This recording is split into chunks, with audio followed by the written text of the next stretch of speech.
कर्मण्येवाधिकारस्ते मा फलेषु कदाचन मा कर्मफलहेतुर्भूः मा ते संगोऽस्त्वविकर्मणि।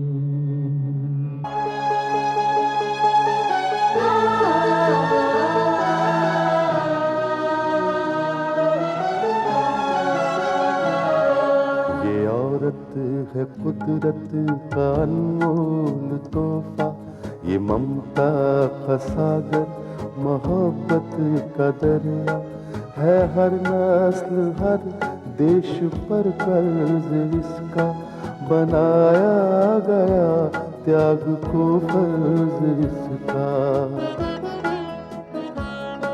मगर इसकी दुनिया ने कीमत न जानी,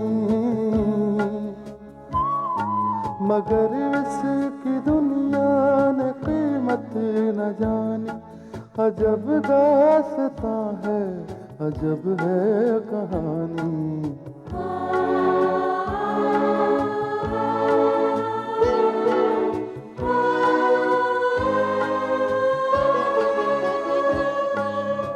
मोदी रंजीत को रतनपुर जाकर उस एग्रीमेंट पर ठाकुर रुद्रप्रताप के सिग्नेचर लेने के लिए कहता है जो मोदी ने अपनी मिल रुद्रप्रताप को बेचने के लिए बनाया है।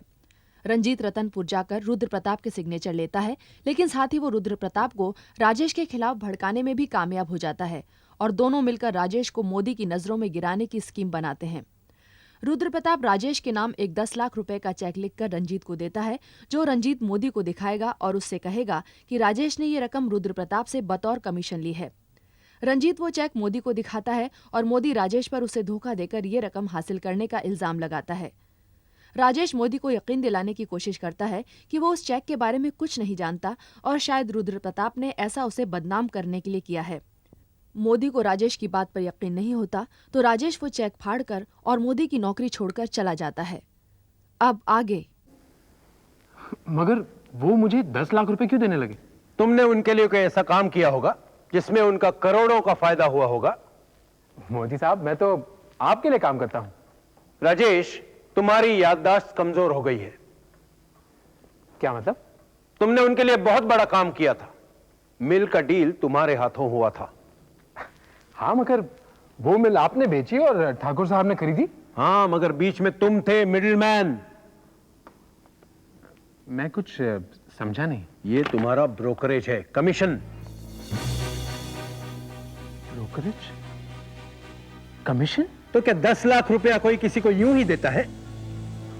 मोदी साहब, उस मिल की डील में ना ही मैंने कोई ब्रोकरेज दी थी और ना कमीशन। और इतनी ही रकम वो तुम्हें कैश में दे चुके हैं। तो ये झूठ है मोदी साहब। राजेश, चिल्लाने से एक सच झूठ नहीं बन जाता। मगर आपने ये बात मान कैसे ली? मैंने खुद बात की है ठाकुर साहब से और उन्होंने ये बात कबूल की है। ये मेरे खिलाफ कोई साजिश है।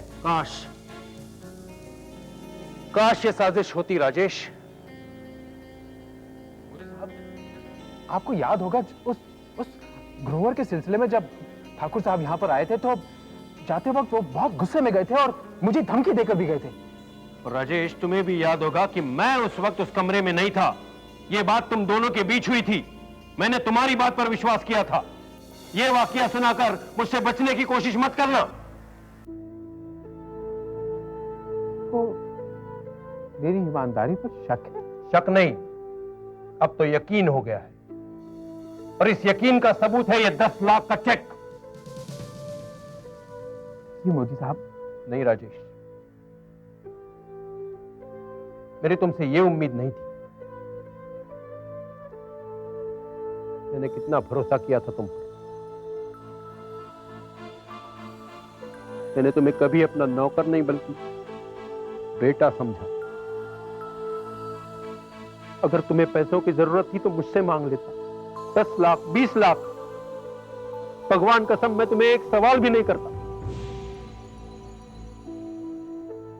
लेकिन तुमने मेरे साथ बहुत बड़ा विश्वासघात किया है।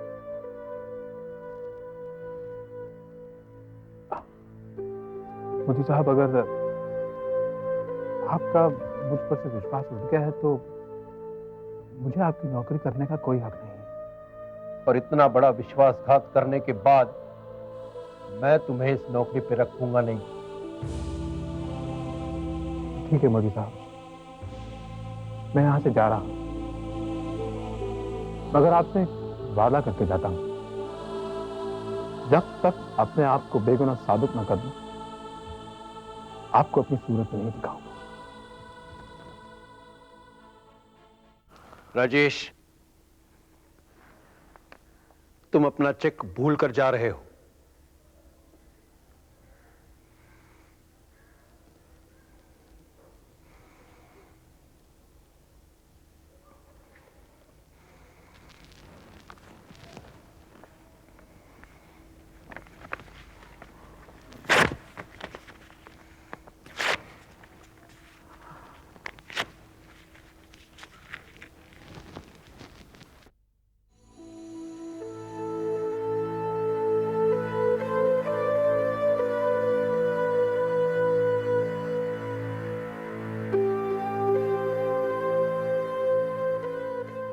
डैडी ये वर्ड तो देखिए, कुछ समझ नहीं आ रहा है।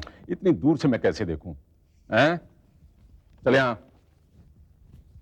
ये देखिए, क्या है? ये वाला। Legal right. इतना आसान वर्ड है, कुछ अपना भी जरा दिमाग लड़ाया कर। देख पहले कौन आया। चल।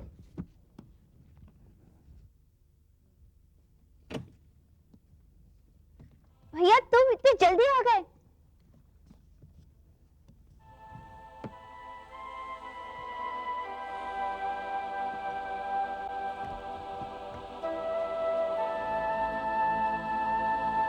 क्या बात है भैया?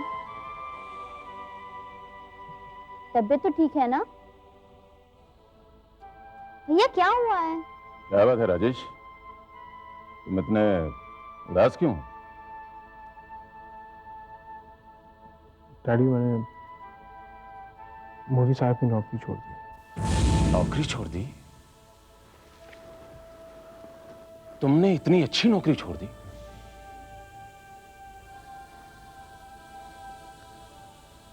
हाँ डैडी। पर इसकी कोई वजह तो रही होगी।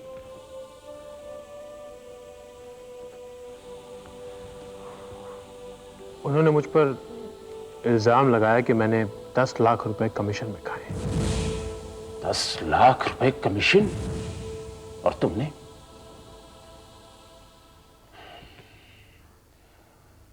ये रकम तुम्हें किसने दी? ठाकुर रुद्र प्रताप सिंह ने। ठाकुर रुद्र प्रताप सिंह।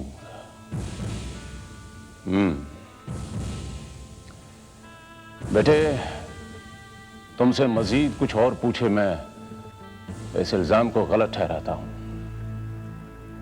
लेकिन इस बात का उनके पास क्या सबूत है? सबूत तो तब होता अगर ये बात हकीकत होती। तो फिर ये कैसे हुआ?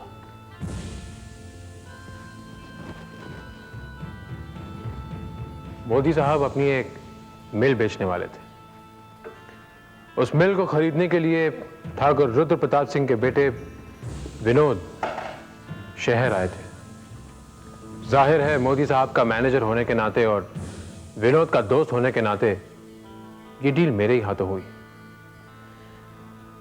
इसी बात का फायदा उठाकर ठाकुर साहब ने 10 लाख रुपए का चेक मेरे नाम पर लिखकर यहां भेज दिया। इतना ही नहीं, उन्होंने ये भी कहा कि इतनी ही रकम मैं पहले भी ले चुका हूं। मगर ठाकुर ने ऐसा क्यों किया तुम्हारे साथ? ठाकुर साहब का एक दोस्त है जिसका नाम है ग्रोवर। जब मुझे पता चला कि ग्रोवर एक बेईमान और मक्कार इंसान है, मैंने उसे अपनी एजेंसी देने से इनकार कर दिया। यह बात ठाकुर साहब को अच्छी नहीं लगी। इस सिलसिले में वो हमसे मिलने भी आए थे। और तुमने उनकी बात नहीं मानी है। जाहिर है ठाकुर को यह बात तुम्हारी अच्छी नहीं लगी होगी। उसके बेटे का दोस्त होने के बावजूद तुमने उसकी इज्जत नहीं की। आप ठीक कहते हैं डैडी, बिल्कुल ऐसा ही हुआ था। जब वो हमसे मिलने के लिए आया तो जाते वक्त बहुत गुस्से में गया। इतना ही नहीं, मुझे धमकी देकर भी गए।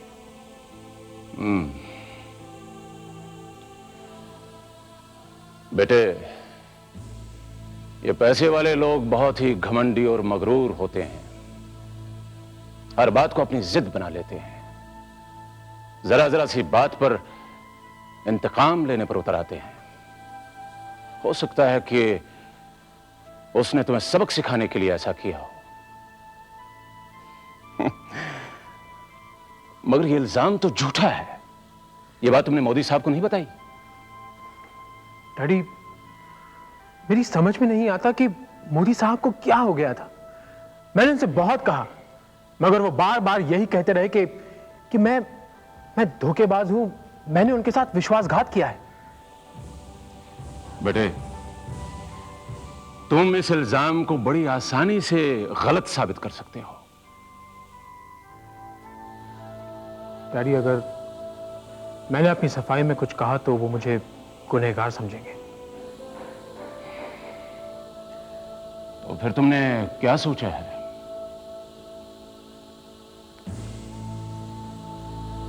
मैंने ये फैसला किया है डैडी कि जब तक मोदी साहब को ये एहसास नहीं होता कि उनसे गलती हुई है, तब तक मैं नौकरी पर वापस नहीं जाऊंगा। हाँ भैया, जब तक मोदी साहब आकर तुमसे माफी नहीं मांगते ना, तुम वापस नहीं जाओगे। रूपा ठीक कह रही है बेटे। तुमने वो कहावत नहीं सुनी है कि सांच को आंच नहीं। तुम बेफिक्र रहो, तुम पर भी कोई आंच नहीं आएगी। क्यों रूपा बेटे?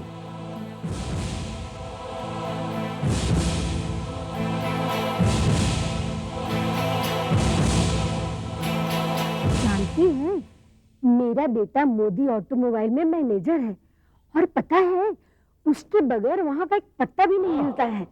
हाँ माँ फोन रख। हाँ ना, और सुन माँ, मैंने कहा ना फोन रख। अच्छा चल, मैं फिर तुझे बाद में फोन करूंगी। Okay bye. बोल, क्यों इतना उतावला हो रहा है? क्या बात है? माँ, मेरी पीठ ठोक, मुझे शाबाशी दे। अरे मगर तूने ऐसा कौन सा काम किया है जिसके लिए तुझे शाबाशी दूं? माँ, मैंने मोदी साहब के सबसे चहेते और मीना के दिल पर राजेश का आज पत्ता साफ कर दिया। क्या? हाँ माँ, मोदी साहब ने उसे नौकरी से निकाल दिया। सच? मगर क्यों? 10 लाख रुपए कमीशन खाने के इल्जाम। वो इतना बेईमान निकला, उसने मोदी साहब के 10 लाख रुपए खा लिए? अरे नहीं माँ, उसने कोई कमीशन नहीं खाया, उसने कोई रुपए नहीं लिए। फिर क्या माँ, ये तो तेरे बेटे की एक चाल थी। मैंने साजिश का एक जाल बुना और उसमें ठाकुर रुद्र प्रताप सिंह ने मेरा साथ दिया। बस उसके बाद मोदी साहब ने राजेश को बेईमान करार देकर उसे नौकरी से निकाल दिया। इस बात का पता मीना को है? चल जाएगा माँ। जब मोदी साहब को इस बात का पता चल गया है तो मीना को भी पता चल जाएगा। ये सब बातें कोई छुपती थोड़ी ना है। और फिर जब मीना को पता चलेगा कि उसका राजेश बेईमान है तो वो उससे नफरत करने लगेगी। देखा माँ, इसको कहते हैं एक तीर से 2 शिकार करना। मगर बेटे, इससे तुझे क्या फायदा होगा? देख माँ, राजेश मोदी साहब की नजरों में जो बेईमान साबित हुआ है वो सिर्फ मेरी वजह से। अब मैं कोशिश करके धीरे धीरे मोदी साहब के करीब आने की कोशिश करूंगा और उनका विश्वास जीतूंगा। और जाहिर है, जब मोदी साहब मुझसे खुश हो जाएंगे तो मीना भी खुश हो जाएगी और उसके बाद उसका दिल जीतना मेरे लिए ज्यादा मुश्किल नहीं होगा। वाह बेटे, ये चाल तो तूने बड़े जबरदस्त चली है। लेकिन ये बता, ये तुझे सूझा कैसे? माँ, जब आदमी के दिन अच्छे होते हैं तो उसे सूझता भी अच्छा है। हाँ बेटा, लेकिन हर काम सोच समझ कर करना, हर कदम फूंक फूंक कर रखना। तू चिंता मत कर माँ, जैसे मैंने राजेश का पत्ता साफ किया है उसी तरह दूसरा नंबर अब डॉक्टर अनिल का है। तू देख अब उसका भी कैसे बोरिया बिस्तर में उस घर से गुल करता हूं। मुझे मेरी अपनी मंजिल सामने नजर आ रही है। हाँ भाई मूसा, ठीक से पैसे गिन लिए ना? ईसा भाई, नोट गिनना वैसे ही इतना मुश्किल का काम है, उस पर से आपने टोक करके सारा भुला दिया। अब फिर से गिनना पड़ेगा। अरे फिर से क्या गिनना पड़ेगा, कितनी बार तो गिन चुका है। ठीक है सब, और सुन, सबके अलग अलग पैकेट बना देना। ऐसा ना हो कि इसका पेमेंट उसको चला जाए और उसका पेमेंट उसको चला जाए। लो बोलो कर लो बात। ईसा भाई, आपने हमका क्यों बुला लिया? अमा मियाँ राम दुलारे, तुम आदमी हो या पैजामा? भाई अभी तक तो आदमी हूँ। अरे तुम्हें कितने बजे यहाँ बुलाया था और इतनी देर से तशरीफ ला रहे हो यार? ईसा भाई, हम कहकर गया था कि काम खत्म करके 2 दिन के बाद आऊंगा, फिर आपने हमको क्यों बुला लिया? कौन नया काम आ गया था? भैया काम तो आता जाता रहता है, लेकिन तुम्हें आज काम से ही बुलाया है। लो बोलो कर लो बात, तो फिर बताइए ना क्या काम है? उधर हमारे कारीगर हमारे नाम को रो रहे हैं। मूसा, इसे काम बताओ। अरे ऐसे कैसे काम बता देंगे ईसा भाई, प्रगति नहीं आई अब तक। अरे हाँ भाई, ये प्रगति भी कमाल की लड़की है, इतनी देर से जाने कहाँ रह गई वो। देर कहाँ हुई? अब आ गई प्रगति भी। जी हाँ, मैं आ गई, लेकिन आप मेरी शिकायत क्यों कर रहे थे? अरे शिकायत, और मैं, मेरी ऐसी हिम्मत कि मैं इसकी शिकायत करूं? शिकायत की क्या मैंने इसकी मूसा? नहीं, कैसी बात कर रहे हो प्रगति बेटी, ये वाला तुम्हारी शिकायत कर सकते। अच्छा छोड़िए ना, ये बताइए कि आपने इतनी जल्दी मुझे बुलाया क्यों? कौन सी मुसीबत आ गई है? अरे तौबा कर, काहे की मुसीबत? अरे मूसा, चल जल्दी से जाके थाली लेकर आ। अरे हाँ, मैं भी आया।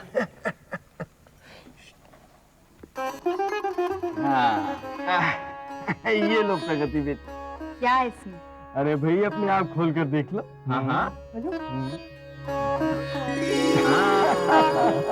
ये सारे रुपए। हाँ, ये दिन रात मेहनत करके जो हम सब ने हरीश भाई का काम किया था ना, ये उसकी कमाई है। सुन, अब तू मालकिन बनकर हम सबको पेमेंट बांट, क्योंकि तेरे मुबारक हाथों से जो पैसा मिलेगा उसमें कमाल की बरकत है। और सबसे पहले राम दुलारे को पैसे दो।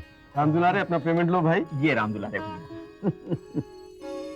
राम दुलारे भैया, आपका हिस्सा। राम जी की सौगंध, इतना सारा पैसा हम पहली बार कमाए। लेकिन आपने दिन रात मेहनत भी की है ना? प्रगति बहन, अभी तो बहुत मेहनत करनी है। हम चलता हूँ जयराम जी की। ये ईसा भाई का हिस्सा। ईसा भाई? हाँ भाई, ये तो हम अपने हक से लेंगे। और वाकई मूसा, इस कमाई में जो खुशी है ना, पूरी जिंदगी में कभी नहीं हुई। ईमान से। अरे मूसा भाई, काम हो गया, मैं चलूं? हाँ। क्या हाँ? पागल हो गया है क्या? क्यों? असली काम तो अभी बाकी है। अरे हाँ हाँ, मैं अभी आया। थाल लेकर आ जल्दी।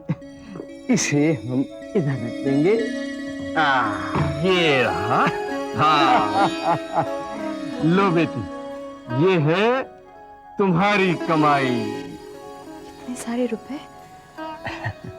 हाँ बेटी, ये तेरी दिन रात की मेहनत की कमाई है। तू कहती थी ना तुझे ढेर सारे रुपए चाहिए। तो ये सब तेरे हैं। और बेटी, अब तू घबरा मत, अब 24 घंटे काम होगा और हम में से कोई काम से नहीं घबराएगा, बल्कि यूं कहो कि काम हमसे घबराएगा। ईसा भाई 16 आने सच बोलता है। लो बेटी, और अब अपने लिए कुछ भी खरीदारी कर लो। क्या खरीदोगे अपने लिए? अपने लिए नहीं, घर वालों के लिए। हाँ भाई, वाह बहुत अच्छे। तो फिर नेक काम में देरी क्या, फौरन से पेशतर चली जाओ। चलो जाओ जाओ बेटा जाओ।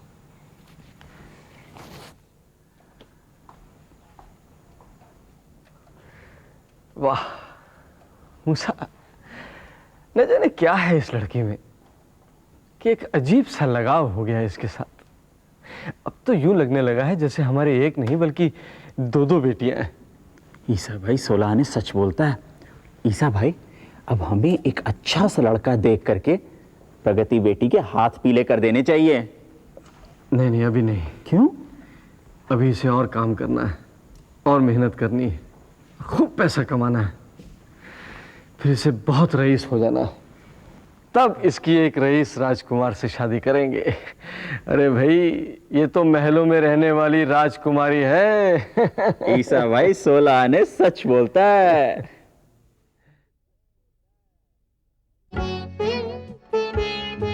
है दुनिया में इंसाफ की ये निशानी, अजब दास्तां है, अजब है कहानी।